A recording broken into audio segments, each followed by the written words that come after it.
चलिए प्यारे बच्चों, आई होप आप सब ठीक होंगे। आज की क्लास जो रहेगी हमारी वो रीजनिंग की वेन डायग्राम की क्लास रहेगी। आप जानते होंगे कि इसके क्वेश्चन बहुत एग्जाम में पूछे जाते हैं और बच्चों पे ये क्वेश्चन बन नहीं पाते, बहुत ही मुश्किल पड़ जाती है क्योंकि छोटे छोटे क्वेश्चन नहीं बल्कि अब घुमा घुमा के पूछता है। जैसे कि आप यहाँ पर क्वेश्चन देख पा रहे हैं। पहला क्वेश्चन आपके पास क्या है, क्या कहना चाहता है कि एक क्लास में 60% बच्चों को गणित पसंद है, ठीक है, 45% को विज्ञान और 25% को गणित और विज्ञान दोनों पसंद है। ठीक है, ऐसे कितने प्रतिशत बच्चे हैं जिन्हें कम से कम एक विषय पसंद है, मतलब ज़्यादा से ज़्यादा कितने भी पसंद हो लेकिन कम से कम एक तो पसंद करता ही हो। ठीक है, सबसे पहले आप एक काम करेंगे, एक डायग्राम बनाएंगे। सबसे पहले क्या करेंगे, एक डायग्राम बनाएंगे। कैसे, ऐसे मान लो हमने एक डायग्राम बना लिया। चलो, अब ये डायग्राम बन गया तो इसमें एक बात ध्यान दो, इधर मान लो ये रहा आपका मैथ का अर्थात गणित का रहा, ठीक है, और इधर प्यारे बच्चों आपका रहा साइंस का। ठीक है, किसका, साइंस का अर्थात विज्ञान का हो गया। ऐसे प्रश्न को सॉल्व करने के लिए सबसे पहले आपको एक काम करना होगा कि ये देखना होगा कि दोनों में कौन आ रहा है। ठीक है, कितना परसेंट है जो दोनों में। तो यहां पर आप देख पा रहे होगे, इस जगह गौर कीजिएगा, 25% गणित और विज्ञान दोनों पसंद करते हैं, उसे आप बीच में रखेंगे। तो 25% ऐसे बच्चे हैं जो गणित और विज्ञान दोनों पसंद करते हैं। ठीक है, अब यहां पर देखो 60% अगर बच्चे गणित पसंद करते हैं, उसमें 25 तो निकल गए। कितने बचे प्यारे बच्चों आपके, 35 बचे। तो 35 ऐसे बच्चे हैं जो केवल गणित पसंद करते हैं। ठीक है, कितने ऐसे बच्चे हो गए जो केवल गणित पसंद करते हैं, केवल 35 बच्चे। साइंस की अगर बात करें, साइंस की, तो देखो 45% विज्ञान पसंद करते हैं, जिसमें 45% विज्ञान के साथ 25% आपकी मैथ भी पसंद करते हैं। तो बचा कितना, 20 बचा। कितना बचा, 20%। अब इन तीनों को आप क्या करो प्यारे बच्चों, जोड़ लो। कितना, 35, 25 और आपका 20। जब आप जोड़ेंगे तो कितना हो जाएगा, देखिएगा, 5 5 10 हो गया, 3 2 5 2 7 और एक हासिल का कितना हो गया, 8। कहने का मतलब है राइट आंसर कितना आ जाएगा, 80% बच्चे आ जाएगा। ऑप्शन आपका प्यारे बच्चों ए वाला ठीक हो जाएगा। कौन सा ठीक हो जाएगा, ऑप्शन ए। चलिए प्यारे बच्चों, अगला क्वेश्चन है, देखिए क्या कहना चाहता है। किसी परीक्षा में 55% अभ्यर्थी जो है अंग्रेजी में उत्तीर्ण हुए। कितने, 55%। 35% अभ्यर्थी गणित में उत्तीर्ण हुए और 20% अभ्यर्थी दोनों विषयों में जो है आपके उत्तीर्ण हुए। ठीक है, तो एक बात बताओ, मैंने क्या कहा था, ये देखना कि दोनों विषयों में। सबसे पहले आप एक डायग्राम बना लो प्यारा सा। ठीक है, मान लो आपने ये बना लिया डायग्राम, सही है। अब एक बात बताओ, दोनों के कितने हैं प्यारे बच्चों, दोनों के कितने हैं। तो दोनों के आपके हैं 20%। कितने हैं दोनों के, 20%। लेकिन है कौन कौन, तो एक बात ध्यान रखना, मान लो इधर कौन है, तो इधर इंग्लिश है, सही है। इधर कौन हो गया, इंग्लिश, और इधर हो गया प्यारे बच्चों आपका मैथ, सही है। तो दोनों में अगर 20% है, यहाँ उसने कहा है कि 55% तो केवल किसमें है, इंग्लिश में। अगर 55% इंग्लिश में और 20% निकल गए तो कितने बचे, 35% बचे। कितने बचे, 35%। वहीं इधर मैथ में कितने, उसने कहा कि भाई ऐसा है 35% अभ्यर्थी जो है मैथ में, यहाँ देखो गणित में कितने हैं, 35%। 20 निकल गए तो कितने बचे आपके, 15% बचे। अब ये टोटल अगर आप ऐड करते हो, टोटल अगर आप ऐड करते हो तो 3 2 5 और 1 कितना हो जाएगा, 6 हो जाएगा, 5 5 10। तो यहाँ पर देखो 60 और 10 कितना हो गया, 70। अब ये 70% कौन से कैंडिडेट हैं प्यारे बच्चों, ये 70% आपके पास कैंडिडेट हैं। कौन से हैं, जो पास हैं। अब एक बात बताओ, अगर 70% पास कैंडिडेट हैं, 70% अगर पास कैंडिडेट, तो आगे सवाल में पढ़ो, यदि दोनों विषयों में अनुत्तीर्ण अभ्यर्थियों की संख्या 1200 है। ठीक है, अनुत्तीर्ण की दे दी है 1200, नहीं समझे। तो अगर मैं कहूँ 70% पास हो तो अनुत्तीर्ण कितने परसेंट रहे होंगे, तो 30%। ठीक है, 30% कौन से कैंडिडेट रहे होंगे, जो फेल रहे होंगे आपके। कौन से रहे होंगे प्यारे बच्चों, जो फेल रहे होंगे। ठीक है, तो अब एक बात बताओ, 30% की वैल्यू निकाल लो प्यारे बच्चों। 30% की जो वैल्यू है वो कितने के बराबर है, वो है 1200 के बराबर। कितने के बराबर, 1200। जीरो से आपका ये जीरो कट जाएगा, 3 चौके 1200 हो जाएंगे। यहाँ पर देखो 400, 400 की मल्टीप्लाई आप अगर 10 से करेंगे तो कितना हो जाएगा, 4000। राइट आंसर कितना आ जाएगा, 4000। ऑप्शन आपका प्यारे बच्चों सी वाला ठीक हो जाएगा। तो ये बात समझ में आ गई कि नहीं आपकी, आशा करता हूँ बात समझ में आ गई होगी। अगला क्वेश्चन देखिए, देखिए अगला क्वेश्चन, एक होटल में 60% ने शाकाहारी दोपहर का भोजन किया। ठीक है, जो शाकाहारी हैं वो 60% है। ठीक है, जबकि 30% जो है प्यारे बच्चों आपके मांसाहारी हैं। ठीक है, अब 15% ने दोनों प्रकार का जो है दोपहर का भोजन किया। इसमें 15% ऐसे हैं जो दोनों प्रकार के हैं। ठीक है, तो आइए डायग्राम बना लो। सबसे पहले प्यारे बच्चों आप डायग्राम बना लो। सही। तो जब आपने डायग्राम बना लिया तो सबसे पहले आप बीच वाला उठा लो। बीच में कितना है प्यारे बच्चों? 15%। बीच में कितना है? 15%। ठीक है, अब जब बीच में 15% है तो मान लो एक तरफ हो गया प्यारे बच्चों आपका शाकाहारी, एक तरफ कौन सा हो गया? शाकाहारी, एक तरफ हो गया आपका मांसाहारी। सही, एक तरफ हो गया मांसाहारी। अगर मैं कहूं तो शाकाहारी का परसेंटेज कितना है तो आप कहोगे 60% है। 60 में 15 अगर निकल गया तो कितना बचा? 45 बचा प्यारे बच्चों, 45 बचा। अब वो एक बात यहाँ पर मांसाहारी में कितना है? 30% है, और 30 में 15 निकल गया तो यहाँ भी आपका 15 ही बचा। ठीक है, टोटल आप जोड़ लो, देखो टोटल आप जोड़ लो कितना हो जाएगा। देखिए 5 5 10 5 15 हो जाएगा, 4 2 6 और 1 हासिल का कितना हो जाएगा? 7। तो अब वही वाली बात आ गई, पीछे सवाल में बताया था यदि 96 लोग जो है उपस्थित थे तो कितने लोगों ने किसी भी प्रकार का दोपहर का भोजन जो है नहीं किया। कैंडिडेट कितने थे? 96 थे। ठीक, तो यहां पर ध्यान रखना 96 लोग उपस्थित थे। ठीक है, उपस्थित थे। तो एक काम करो, अगर 100 में से 75% निकल गए तो बचे कितने? 25%। और प्यारे बच्चों 25% ये बच गए, और कितने कैंडिडेट उपस्थित थे? 96। तो गुणा कर लो कितना? 96। ठीक है, अब काट लो, 25 चौका 100 हो जाएगा, 4 दूनी 8 और 4 चौके 16। राइट आंसर कितना आ जाएगा? 24। ऑप्शन प्यारे बच्चों आपका सी वाला ठीक हो जाएगा। अगला सवाल देखिए, बहुत इंपॉर्टेंट क्वेश्चन है। इसमें आपको 2 प्रश्न देखने को मिलेंगे, पहला ये वाला और दूसरा आपका ये वाला। क्वेश्चन पढ़िए, देखिए गणित और कंप्यूटर विज्ञान के 25 छात्रों की एक क्लास में 12 छात्रों ने गणित लिया है। ठीक है, उनमें से 8 छात्रों ने गणित लिया किंतु कंप्यूटर विज्ञान नहीं लिया है। ठीक है, इतना समझ लो आप, कितनों ने? उसमें से 8 छात्रों ने गणित तो लिया है पर कंप्यूटर और विज्ञान जो है वो नहीं लिया। पहले एक बात बताओ, टोटल कितने दे रखे हैं प्यारे बच्चों? पहले डायग्राम बना लो, सबसे पहले आप क्या करो? डायग्राम बना लो। सही है, अब यहां देखो, देखो एक तरफ लिख लो मैथ, मान लो इधर वाले आपके मैथ वाले हो गए। सही है, और ये वाले हो गए प्यारे बच्चों आपके साइंस वाले, साइंस। अब ध्यान दो, ध्यान ये देना है कि 25 छात्र हैं, 12 छात्रों ने गणित लिया है, उनमें से 8 छात्रों ने गणित लिया किंतु कंप्यूटर विज्ञान नहीं लिया। अब एक बात देखो, आप ऐसे देखो कि 12 छात्र थे ना गणित के, कितने छात्र थे प्यारे बच्चों? 12, और 8 छात्रों ने गणित लिया है। तो इसका मतलब अगर 8 ने गणित लिया है और 12 छात्रों ने, यहां पर उसने साफ बोला कि 12 छात्रों ने गणित लिया, तो 8 ने तो केवल गणित लिया और कंप्यूटर और विज्ञान नहीं लिया। इसका मतलब ये रहा कि 8 तो ये वाले निकल गए। देखो साइंस प्लस कंप्यूटर दोनों को आपस में मर्ज कर लो। सही है, साइंस और कंप्यूटर को। इसका मतलब ये रहा, अगर 8 निकल गए तो यहाँ तो 4 बचे होंगे, क्योंकि मैथ में तो 12 ही करने हैं ना, इससे ऊपर नहीं हो सकते। तो यहाँ 8 हो गए, यहाँ 4 हो गए। टोटल कैंडिडेट कितने हैं? 25 हैं टोटल। अगर 25 हो तो 12 निकल गए तो बचे कितने प्यारे बच्चों? 13 बचे, क्योंकि आप इनको जोड़ोगे तो 25 हो जाएंगे भाई। 8 4 12 और 13 कितना हो गए? 25 हो गए। तो साइंस और कंप्यूटर में 13 कैंडिडेट हैं केवल। ठीक है, और जो मैथ भी कर रहे हैं वो 4 हो रहे हैं।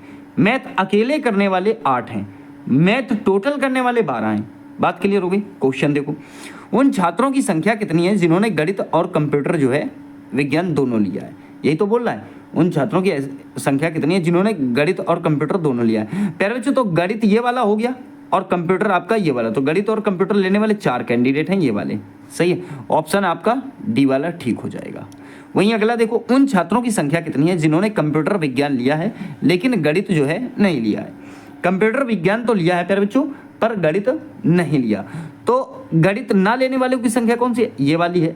ठीक है, यही तो है। तो गणित नहीं लिया, अब क्या लिया है? केवल कंप्यूटर और विज्ञान। तो कंप्यूटर और विज्ञान अकेले लेने वाले ये 13। तो राइट आंसर ऑप्शन ए हो जाएगा, ये वाला। तो आशा करता हूं ये वाली बात भी आपको समझ में आ गई होगी। अगला क्वेश्चन देखिए प्यारे बच्चों, देखिएगा, किसी परीक्षा में अर्थशास्त्र में 41% विद्यार्थी अनुत्तीर्ण हुए हैं। क्या हुए प्यारे बच्चों? अनुत्तीर्ण हुए हैं। ठीक है, वहीं भूगोल में 35% विद्यार्थी अनुत्तीर्ण हुए हैं, ये बात ध्यान रखनी है। इतिहास में 39% विद्यार्थी अनुत्तीर्ण हुए। इन तीनों विषयों में 5% विद्यार्थी जो है अनुत्तीर्ण हुए। अर्थशास्त्र और भूगोल में 14% विद्यार्थी अनुत्तीर्ण हुए। भूगोल और इतिहास में 21% विद्यार्थी अनुत्तीर्ण हुए। इतिहास और अर्थशास्त्र में 18% विद्यार्थी अनुत्तीर्ण हुए। उन विद्यार्थियों का प्रतिशत ज्ञात करें जो केवल अर्थशास्त्र में अनुत्तीर्ण हुए हों। केवल उन्हीं विद्यार्थियों का ज्ञात करना है जो केवल अर्थशास्त्र में अनुत्तीर्ण हुए हों। ठीक है, एक काम करो, यहाँ पर हमें 3 चीजें दिख रही हैं, क्या क्या? अर्थशास्त्र, भूगोल और इतिहास। तो डायग्राम भी हमें ऐसे बनाना पड़ेगा जो XXX हो। ठीक है, जो XXX हो। चलो, ये बन गया डायग्राम। ठीक है, अब इसकी राइटिंग कर लो पहले। देखिएगा, ये वाले तो मान लो आप अर्थशास्त्र के, सही है, ये किसके हो गए? अर्थशास्त्र के। ये वाले मान लो आप भूगोल के हो गए, ये हो गए आपके भूगोल के। और प्यारे बच्चों, ये वाले मान लो आप इतिहास के, किसके? इतिहास के। सही है, देखिएगा, आप लैंग्वेज समझो, ध्यान दो। पिछले वाले में जो है 2 डायग्राम बनते थे, ठीक है, मतलब 2 गोले बनते थे, इसमें 3 गोले बन रहे हैं। एक काम करो, सबसे पहले ये देखो कि 3 के तीनों में कौन फंस रहा है। ऐसे सवाल जब भी आएंगे सबसे पहले तीनों वालों को देखोगे। तो प्यारे बच्चों, एक बात ध्यान दो, यहां पर देखो, इस जगह देखो, तीनों विषयों में 5% कैंडिडेट हैं। यहां पर दिख रहा है, ये तीनों विषयों में कितने परसेंट है? 5% है। तो भाई लीजिएगा कि ये 5 है। ठीक है, अब एक बात ध्यान दो, 14% विद्यार्थी ऐसे हैं जो अर्थशास्त्र और भूगोल में 14% यहाँ पर दिख रहा होगा। तो अगर 5 हो गए हैं अर्थशास्त्र में, अर्थशास्त्र और भूगोल में, तो कितने बचे? 9 बचे आपके। तो 9 यहाँ पर आ गए, 14 कैंडिडेट हो गए कि नहीं? 14% हो गए आपके। अब देखो इतिहास को देख लो आप, इतिहास को देख लो। इतिहास में जो है आपके, इतिहास में देखो, भूगोल और इतिहास, इस जगह देखना, भूगोल और इतिहास में 21% है प्यारे बच्चों। भूगोल और इतिहास में 21% है। तो 5 तो हो गए ये वाले आपके, बचा कितना? 21 में अगर 5 निकाल दें तो 16 बचेगा, 16 बचेगा। हो गया कि नहीं? तो 16 आपका यहाँ का हो गया प्यारे बच्चों। अब एक काम करो, जैसे यहाँ का, इसका भूगोल का तो काम पूरा हो गया, तो पहले इसका रख लेते हैं यहाँ पर, या फिर अर्थशास्त्र और इतिहास का देख लो। तो अर्थशास्त्र, इतिहास प्यारे बच्चों यहाँ पर दिया गया, देखो इतिहास और अर्थशास्त्र में 18% विद्यार्थी हैं। कितने? 18। अब देखो अर्थशास्त्र और इतिहास ये वाला है यहाँ पर और यहाँ पर, तो इसमें 5 तो हो गए ना, 5 तो हो गए अर्थशास्त्र और इतिहास वाले गोले में। तो बचे कितने? 13 बचे। तो 13 प्यारे बच्चों आपका यहाँ पर आ जाएगा, यहाँ। तो 13 लगा दो आप यहाँ पर, सही है। तो 13 बच्चे यहाँ पे आ गए। अब देखो इनको प्रॉपर पूरा कर लो। देखो जैसे कि उसने कहा 41% जो है प्यारे बच्चों आपका अर्थशास्त्र में है, यहाँ पर देखो 41% अर्थशास्त्र में हो कितना गया? हो कितना गया? तो आप एक बात देखो, 9, 5, 14 और 13 हो गए 27। अगर 41 में से 27 हम घटा दें तो 11 में 7 गया, 4 बचा। और भाई साहब यहाँ बचेगा 3, 3 में से 2 गया तो 1 बचा। ठीक है, 14 बच गए। वही अब यहाँ पर देखो, उसने कहा भूगोल में 35% विद्यार्थी जो है अनुत्तीर्ण हुए हैं। कितने ये पहले देख लो, 9, 5, 14, 14 और 16 कितना हो जाएगा प्यारे बच्चों? 30 हो जाएगा। तो हैं कितने? 35 हैं। तो बचे कितने यहाँ पर? 5 बचे। अब यहाँ पर देख लो इतिहास में कितने हैं प्यारे बच्चों? इतिहास में 39% है, अर्थात 39% है। तो अब एक बात बताओ, ये कितना हो जाएगा? तो देखो 13, 5 कितना हो जाएगा? 13, 5 हो जाएगा 18, और 18 और 16 कितना हो जाएगा? 34 हो जाएगा।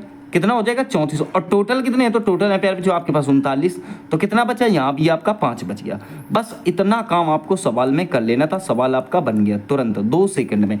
तो जल्दी से देखिए क्वेश्चन क्या कह रहा है कि उन विद्यार्थियों का प्रतिशत ज्ञात करें जो केवल अर्थशास्त्र में अनुत्तीर्ण हुए हैं। ठीक है, ये तो बोल रहा है कि अर्थशास्त्र में केवल अनुत्तीर्ण हुए हैं। तो भाई साहब अर्थशास्त्र में केवल ये वाले 14 आएंगे, यही तो है। राइट आंसर ऑप्शन आपका प्यारे बच्चों बी वाला हो जाएगा। कौन सा हो जाएगा? बी वाला हो जाएगा। चलिए अगला प्रश्न देखिए, एक इमारत में 30 व्यक्ति केवल कॉफी पीते हैं। ठीक है, 40 व्यक्ति केवल ऐसे हैं जो चाय पीते हैं, 25 व्यक्ति केवल चाय और कॉफी पीते हैं, 20 व्यक्ति केवल चाय और दूध पीते हैं, और 15 व्यक्ति चाय, कॉफी, दूध तीनों पीते हैं। यहां पर भी 3 की बात हुई है। चलो देखो डायग्राम बन गया है आपके पास, डाल लो। सबसे पहले अगर हम बात करें तो यहां पर देखो ये चाय वाले हो गए मान लो। ठीक है, ये कौन हो गए? ये चाय वाले हो गए। इधर दूसरे नंबर पे आप बना लो ये कॉफी वाले, सही है। और तीसरे पे आप बना लो दूध वाले, ये हो गए आपके दूध वाले। ये तीनों बन गए। अब सबसे पहले आप तीनों वाले देखो। ठीक है, तीनों वाले कितने हैं? तो देखो यहां पर लिखा हुआ है 15 व्यक्ति। 15 व्यक्ति चाय, कॉफी, दूध, वो यहां पे आ जाएंगे। चाय, कॉफी, दूध जो है तीनों पीते हैं ये 15 व्यक्ति। ठीक है, अब पीछे से पढ़ना शुरू करो सवाल को। देखो 25 व्यक्ति जो है, 25 व्यक्ति यहाँ पर ये वाले जो आपको दिख रहे हैं, 25 व्यक्ति केवल चाय और कॉफी पीते हैं। ठीक है, चाय और कॉफी पीते हैं, जिसमें 15 तो हो गए। ठीक है, तो एक बात ध्यान दो, वो हैं तीनों के पर हमें क्या चाहिए कि 25 व्यक्ति ऐसे चाहिए जो केवल चाय और कॉफ़ी पीते हो, तो हम 25 यहाँ पर रख देंगे।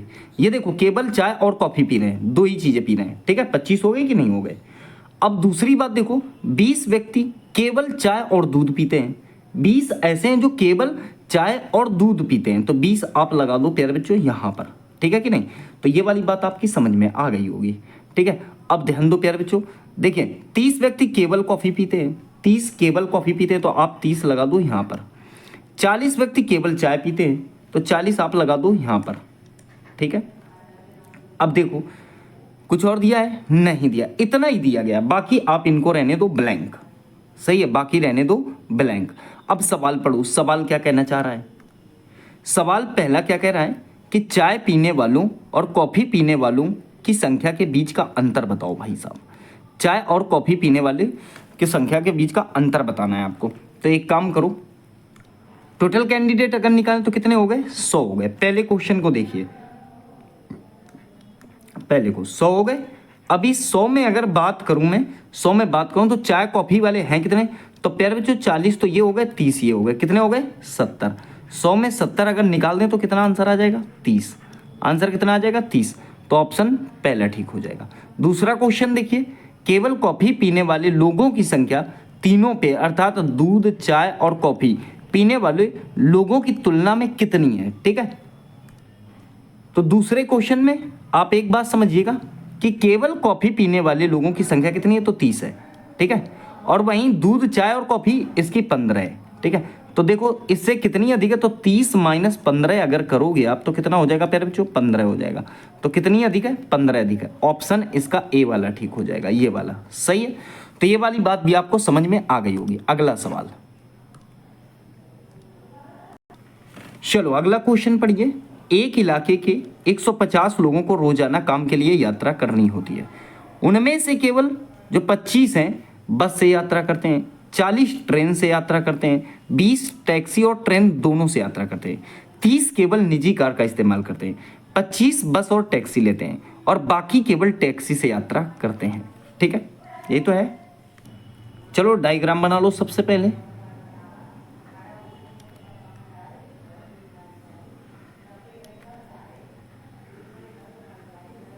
पर एक बात ध्यान रखना, इस वाले प्रश्न में 3 का लफड़ा नहीं है, केवल 2 का बात किया गया, 3 का नहीं किया गया। 2 का है कितना वो समझ लो, 2 का है कितना, तो यहां पर गौर कीजिएगा, दोनों जो है 20 टैक्सी और ट्रेन दोनों लेते हैं। ये जो कैंडिडेट 20 दिए गए हैं ये हैं, लेकिन पहले नंबर डाल लो, इनका नाम डाल लो, ठीक है। मान लो ये वाले हो गए आपके बस के, ये किसके हो गए प्यारे बच्चों, बस के हो गए।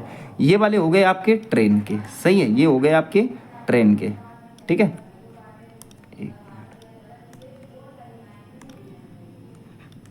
और ये नीचे वाला हो गया आपका टैक्सी वाला, ये हो गया आपका टैक्सी वाला, सही है। ऐसे करके 3 हो गए। 20 हमने देखा टैक्सी और ट्रेन, टैक्सी और ट्रेन जो है दोनों, तो मान लो 20 हम यहाँ पर रख देते हैं क्योंकि यही तो आ रहा है टैक्सी और ट्रेन के अंतर्गत, ठीक है।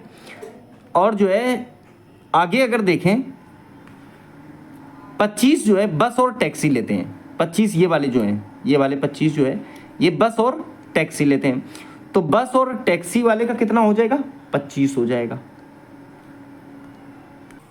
देखो 25 केवल ये वाले 25 जो है प्यारे बच्चों ये केवल बस के लिए, तो 25 आप लिख दो यहाँ पर, सही है। उसके बाद 40 केवल ट्रेन है तो 40 लिख दो आप यहाँ पर, सही है। अब क्या बचा है, 30 केवल निजी कार, मतलब खुद की कार से 30 है, कार हम अलग लिख ले रहे हैं, सही है। कार बराबर कितना हो जाएगा 30, सही है। ये हो गया आपका कार का, तो कार से केवल 30 है। 25 जो आपके बस और टैक्सी वाले हैं वो लगा दो भाई साहब आप यहाँ पे, यहाँ पे, सही है। अब देखो और बाकी केवल टैक्सी से यात्रा करते हैं, कितने हो गए ये, टोटल हमें 150 बैठाने हैं, ठीक है।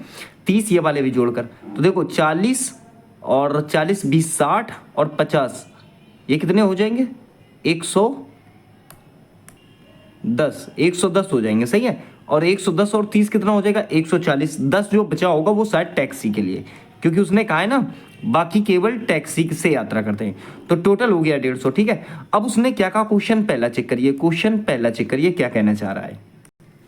कहना चाह रहा है उन लोगों का प्रतिशत क्या है जो परिवहन के केवल एक साधन का इस्तेमाल करते हैं। ठीक है, अब देखो एक तो हो गया आपका ये वाला 25, ठीक है, एक तो हो गया आपका ये वाला 25, सही है।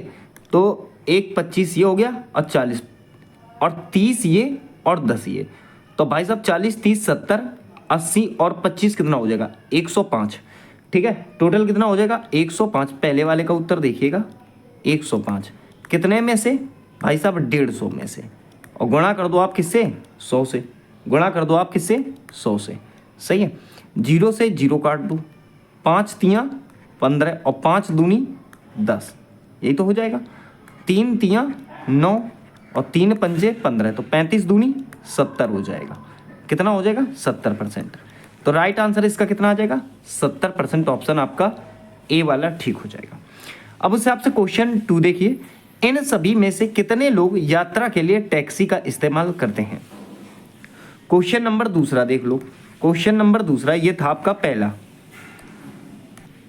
अगर दूसरे क्वेश्चन की बात करूं तो उसने कहा है कि इन सभी में से कितने लोग टैक्सी का इस्तेमाल करते हैं। भाई साहब ये 25 भी टैक्सी चलाते हैं या चलते हैं उससे, ये 20 भी उससे चलते हैं और ये 10 भी उससे चलते हैं। तो 20 10 30 और 25 कितना हो जाएगा प्यारे बच्चों 55। हाँ ठीक है 55, 20 10 30 20 50 और 5 55, ठीक है 55 हो जाएगा। तो अगले वाले का आंसर कितना आ जाएगा 55 आ जाएगा। ऑप्शन में है नहीं, आप कर लेना कहीं से, इसको कर लो चलो, ठीक है 55 इसका राइट आंसर आ जाएगा, सही है। अगला क्वेश्चन देखिए, अगला क्वेश्चन तो देखिए प्यारे बच्चों यहाँ पर एक क्वेश्चन है। चलो तो शुरुआत करते हैं इस क्वेश्चन की, पढ़ो। देखो एक प्रतियोगिता में 160 खिलाड़ियों में से 57 खिलाड़ियों ने 3 खेलों अर्थात क्रिकेट, हॉकी तथा बैडमिंटन में से किसी में भाग ही नहीं लिया, मतलब फालतू दे दिया है। कुल 37 खिलाड़ियों ने केवल एक खेल में भाग लिया, 10 खिलाड़ियों ने क्रिकेट तथा हॉकी दोनों में लिया, बैडमिंटन में नहीं लिया। 9 खिलाड़ियों ने हॉकी बैडमिंटन दोनों में लिया लेकिन क्रिकेट में नहीं लिया। 13 खिलाड़ियों ने क्रिकेट तथा बैडमिंटन दोनों में लिया लेकिन हॉकी में नहीं लिया। सभी 3 खेलों में कितने छात्रों ने भाग लिया। इसमें डायग्राम की जरूरत नहीं पड़ेगी, ऐसे ही हो जाएगा। एक बात ऐसे सोचो कि उन प्लेयर्स का नंबर निकाल लो जिन्होंने पार्टिसिपेट किया इन द गेम में, ठीक है। तो मान लो 160 तो टोटल थे, इसमें जो है 57 इन्होंने तो पार्टिसिपेट ही नहीं किया। तो जब इन्होंने पार्टिसिपेट नहीं किया इसका मतलब कितने कैंडिडेट हैं जो भाग ले रहे हैं, वो आ जाएंगे आपके 103। भाई 10 में 7 या 3 बचा और 0 1, ठीक है। 103 ऐसे हैं प्यारे बच्चों जिन्होंने खेलों में क्या लिया है, भाग लिया है। आप ये समझ लो कि खेल में भाग लिया है, ठीक है। अब आ जाओ, 37 खिलाड़ियों ने केवल एक खेल में भाग लिया, ठीक है। तो इसको तो बाद में देख लेंगे, पहले ये देख लो कि और कौन से हैं जिन्होंने 2 गेम्स में भाग लिया है, ठीक है। तो कितने गेम्स में 2 गेम्स, तो 2 गेम्स वाले हम यहाँ पर निकालते हैं, सही है।